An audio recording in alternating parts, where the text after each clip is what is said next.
तो चलिए आज हमारा टॉपिक जो है that is the transistor. Transistor के बारे में बात करें तो 20th सेंचुरी की सबसे greatest invention was the transistor, जिसके बनाने वाले it was Shockley, Bardeen and Brattain. ठीक है कि नहीं? ये तीन लोग 20th सेंचुरी की सबसे ग्रेटेस्ट इन्वेंशन को जन्म दे गए।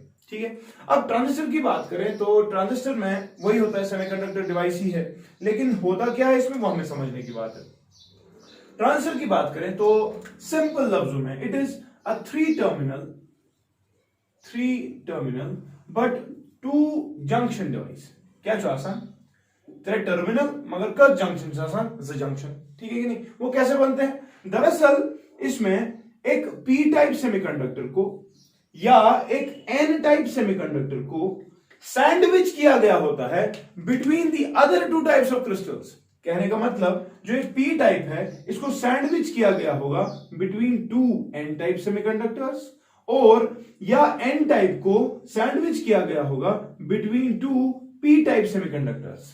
ठीक है कि नहीं? जिसकी वजह से होगा क्या, आपके पास ये और ये दो जंक्शन आ गए, लेकिन टर्मिनल्स तीन आ जाते हैं। एक टर्मिनल ये, दूसरा टर्मिनल ये, तीसरा टर्मिनल ये। ठीक है, इन तीन टर्मिनल्स को हम नाम दे देते हैं। One is called as the emitter, the other one is called as the base and the third one is called as the collector।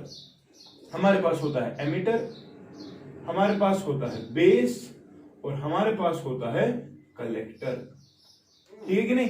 तो ये तीन टर्मिनल्स होते हैं, एमिटर होता है, बेस होता है, कलेक्टर। 16 साल में हमने कल ही पढ़ा एमिटर होता है और बेस होता है। ठीक है कि नहीं? यहां पर हम देख रहे हैं कि ट्रांजिस्टर में जो तीन टर्मिनल्स होते हैं, one is called as the emitter, one is called as the base, the other one is called as the collector. तो होता क्या है?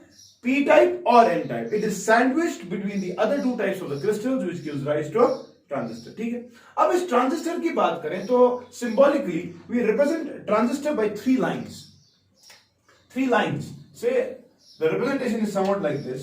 हमारे पास ये एक सर्कल है, इस सर्कल में हम तीन लाइंस डाल देते हैं, 1 2 and 3। ठीक है कि नहीं? और आप एक इंक्लाइंड लाइन पे एरोज डाल देते हैं, either the arrow is away और it is towards the transistor. ठीक है, जिस लाइन पे एरो होगा वो लाइन हमेशा एमिटर होती है। ठीक है, एक और लाइन होती है जो इंक्लाइन होगी, उस लाइन को हम, जो बच गई incline line, this is called as the collector. ठीक है, अब एक लाइन जो एमिटर और कलेक्टर के दरमियान कॉमन है, इस लाइन को हम बेस लाइन कहते हैं। ठीक है कि नहीं? तो तीन लाइन से हम रिप्रेजेंट कर देते हैं अपने ट्रांजिस्टर को, एमिटर होता है, कलेक्टर होता है और बेस होता है। ठीक है, तो अगर आप देखें स्ट्रक्चर के एतबार से, बेस जो है यहां पर भी और यहां पर भी, यहां पर बेस, यहां पर अगर हम देखें this is the emitter, this is the base, this is the collector, यहां पर भी बेस जो है स्ट्रक्चर के एतबार से, बनावट के एतबार से, base is common structurally always. Base is common structurally, structure के एतबार से base is always the common part. ठीक है, लेकिन इंशाल्लाह जब हम इलेक्ट्रिकल कनेक्शंस पे आएंगे तो आप देख लोगे कि कनेक्शंस के एतबार से बेस कॉमन हो भी सकता है, बेस कॉमन नहीं भी हो सकता।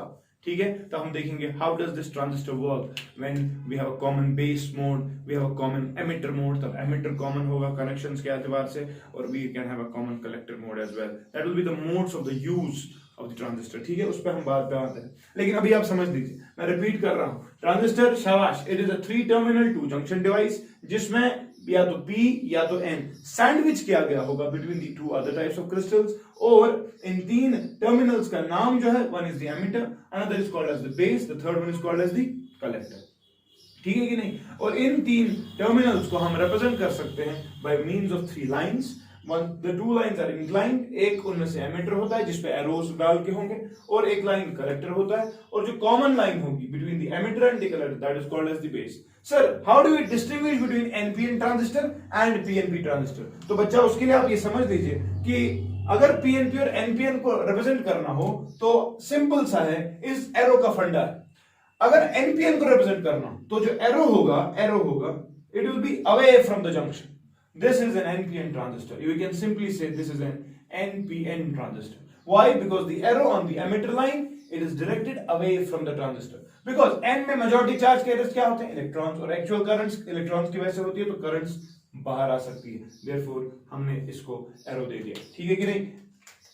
This is the arrow line, ठीक। लेकिन अगर पीएनपी को रिप्रेजेंट करना हो, again we'll have the three lines, same three lines, एक एमिटर होगा, एक कलेक्टर होगा और एक बेस होगा। लेकिन जो एमिटर पे एरो हम डालेंगे इन case of PNP, that will be directed towards the transistor, क्योंकि P majority charge carriers holes होते हैं, उनको इलेक्ट्रॉन चाहिए, तो इलेक्ट्रॉन्स की तरफ हमने डायरेक्ट कर दिया, ठीक है कि नहीं। तो एरो के एतबार से एक होता है NPN, the other one is called as the, this will be the PNP transistor, ठीक है।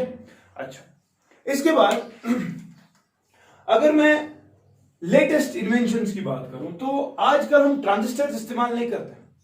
ट्रांजिस्टर दरअसल एक ऐसा सेमीकंडक्टर डिवाइस था which has a tendency to amplify signals, to oscillate the signals or to switch the signals on or off। क्या कह रहा हूं, ट्रांजिस्टर जो है it can amplify signals, it can oscillate the signals, or it can do one more thing, that it can switch the signals on and off, ठीक है कि नहीं। तो ये इसकी तीन जबरदस्त एप्लीकेशंस है, एक एक करके इंशाल्लाह हम सब पढ़ने जा रहे हैं, ठीक है।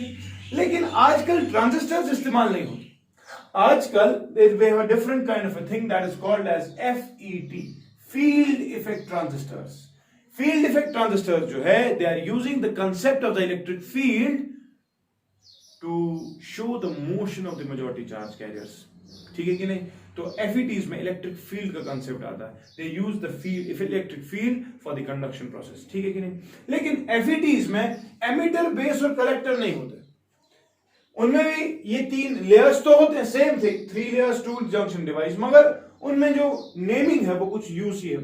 एमिटर के बदले वहां पर एक चीज लगा होता है, उसको ड्रेन कहते हैं, ठीक है कि नहीं। बेस की जगह वहां पर एक चीज लगा होता है जिसको हम गेट कहते हैं, गेट दरवाजा होता है। देखो, जब एमिटर से कलेक्टर की तरफ करंट को चलना होगा ना, ये पहले इस दरवाजे को नॉक करेगा, इसीलिए बेस जो है उसके analog in case of FET we have got the gate, ठीक है। And then we have got drain, base and source, ठीक है। कलेक्टर के बदले सोर्स लगा होता है। जो सोर्स है दरअसल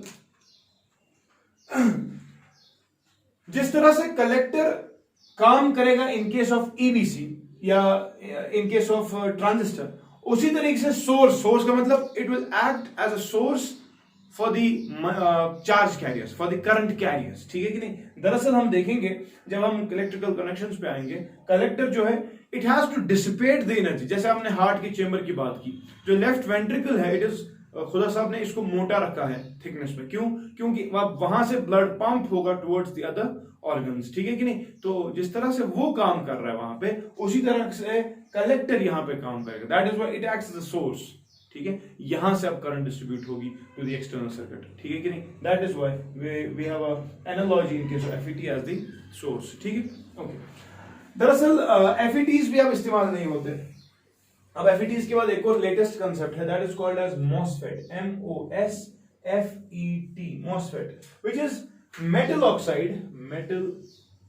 oxide silicon field effective transistor। इसमें जो ये मेटल ऑक्साइड है ना, मेटल ऑक्साइड इसमें कहां पे लगता है, जहां पे कनेक्शंस देने होंगे ना, कनेक्शंस की जगह मेटल ऑक्साइड्स के वो टच जो हम कहते हैं वो आ जाते हैं। लेकिन सिलिकॉन फील्ड इफेक्टिव ट्रांजिस्टर तो वही है। सिलिकॉन इसमें सेमीकंडक्टर है, ठीक है। इसमें एक मेटलॉइड इस्तेमाल हुआ होता है, जो ना सिंपली सेमीकंडक्टर्स हम पढ़ रहे हैं। लेकिन metal oxide, actually this term might sometimes be also said to be a misnomer, because इसमें मेटल जैसा कुछ नहीं, दे आर सेमीकंडक्टर डिवाइसेस। मगर मेटल ऑक्साइड मैं इसलिए कह रहा हूं, व्हाई, बिकॉज दरअसल जो कनेक्शंस होते हैं, कनेक्शंस की जगह हम मेटल ऑक्साइड के टच दे देते हैं, ठीक है। तो दैट इज व्हाई आजकल मॉसफेट्स इस्तेमाल होते हैं, ना कि FETs, ना कि ट्रांजिस्टर्स, ठीक है कि नहीं, ओके।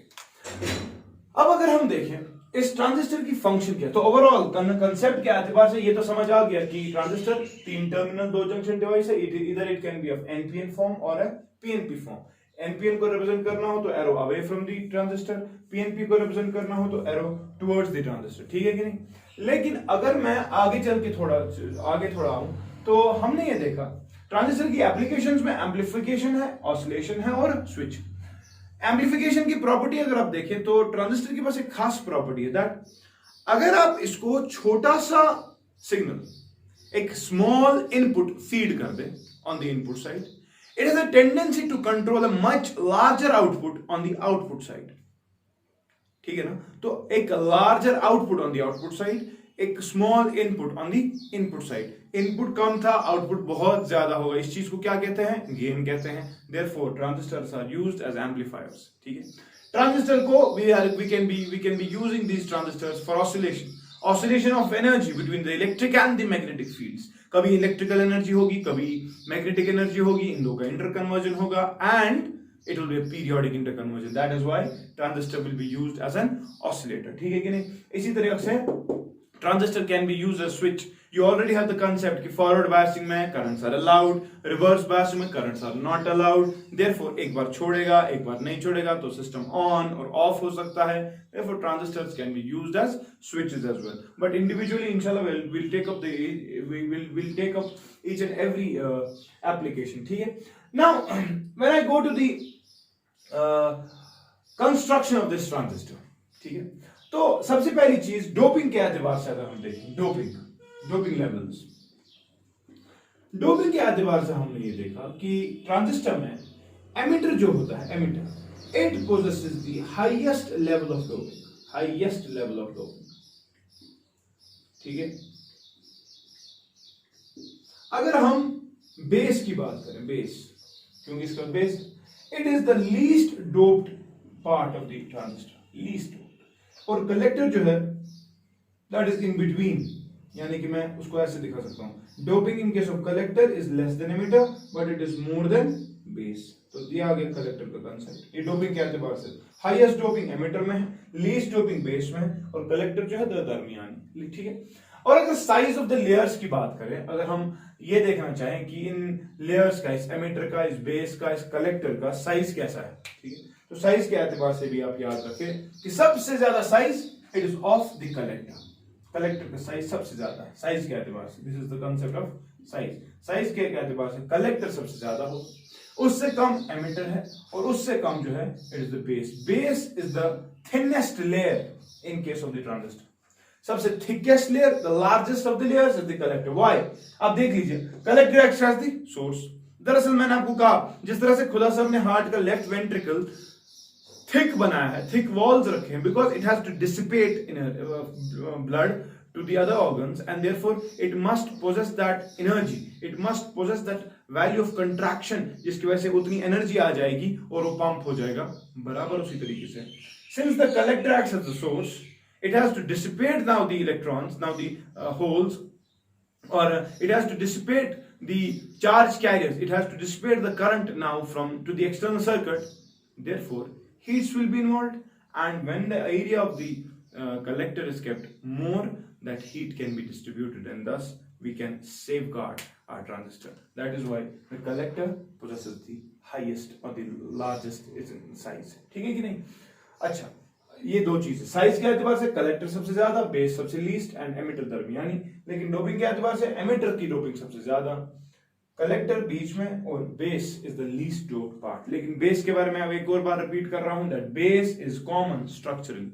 कनेक्शंस के एतबार से बेस में और may not be the common part. ठीक है कि नहीं? और मैंने आपको कहा आजकल एफईटीज इस्तेमाल नहीं होते, दरअसल आजकल मॉसफेट्स इस्तेमाल होते हैं। MOSFETs, metal oxide silicon field effect transistors. ठीक है, इनमें भी यही चीजें होती है, ड्रेन, गेट एंड सोर्स। ठीक, क्लियर? ओके। नाउ जब हम इस ट्रांजिस्टर को वर्किंग पे लाए तो हमने ये देखा, if you want to have a very effective use of the transistor, that is when your transistor is put in use, that is it is in active state। किस state में है ये?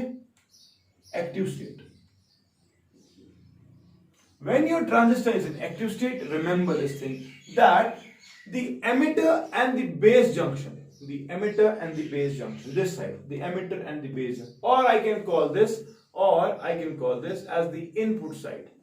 Input side in case of active state, it must always be forward biased। क्या? जब भी हम active state की बात करें, जब when the transistor is put in use, you have to remember that the emitter base junction or the input side must always be forward biased। ठीक है, लेकिन जो बचा हुआ पार्ट है that is the base collector junction और the output side in active state must be reverse biased. क्या होना चाहिए? The output side must be reverse biased। Clear है? कनेक्शंस के एतबार से हमें समझ आ जाएगा ये क्यों होता है फिर, ठीक है। अच्छा, ये हो गया एक्टिव स्टेट में। लेकिन अगर आप स्विच ऑफ स्टेट में बोलेंगे या पैसिव स्टेट में बात करेंगे तो पैसिव स्टेट में क्या होगा? Remember this thing that in passive state your input side as well as the output side, input as well as the output both must be reverse biased. क्या होना चाहिए? चाहे आपका इनपुट साइड है चाहे आपका आउटपुट साइड है, दोनों के दोनों साइड्स, दोनों के दोनों जंक्शन जो है एमिटर बेस का और बेस कलेक्टर का, दोनों के दोनों क्या होने चाहिए? Reverse biased. क्लियर है? समझ आ गया? तो शॉर्ट में ट्रांजिस्टर 3 टर्मिनल 2 जंक्शन डिवाइस जिसमें एमिटर बेस कलेक्टर लगा होता है, बेस स्ट्रक्चर के एतबार से हमेशा कॉमन होगा और कनेक्शंस के एतबार से कॉमन हो भी सकता है, नहीं भी हो सकता, ठीक। और सिंबॉलिक रिप्रेजेंटेशन के एतबार से this is for NPN, this is for PNP, ठीक है। Arrow line will always signify the emitter, ठीक है, अवे फ्रॉम द जंक्शन और टुवर्ड्स द जंक्शन, वो आपको समझ आ जाएगा एनपीएन है कि पीएनपी है, ठीक है। अच्छा, उसके बाद हमने कहा डोपिंग के एतबार से एमिटर की सबसे ज्यादा डोपिंग, कलेक्टर की सबसे ज्यादा साइज, ठीक है। और लेवल्स ऑफ डोपिंग और साइज के एतबार से हमने यहाँ पर एक ऑर्डर दे दिया है, ठीक है। और उसके बाद मैं कह रहा हूं अगर आपको ट्रांजिस्टर एक्टिव स्टेट में लाना है तो input side must be forward biased, output side must be reverse biased, while as in case of passive state or switch off state both the sides must be reverse biased, ठीक है। तो this is the concept of the transistor. Now I'll go to the other topic, that is the working of the transistor, fine।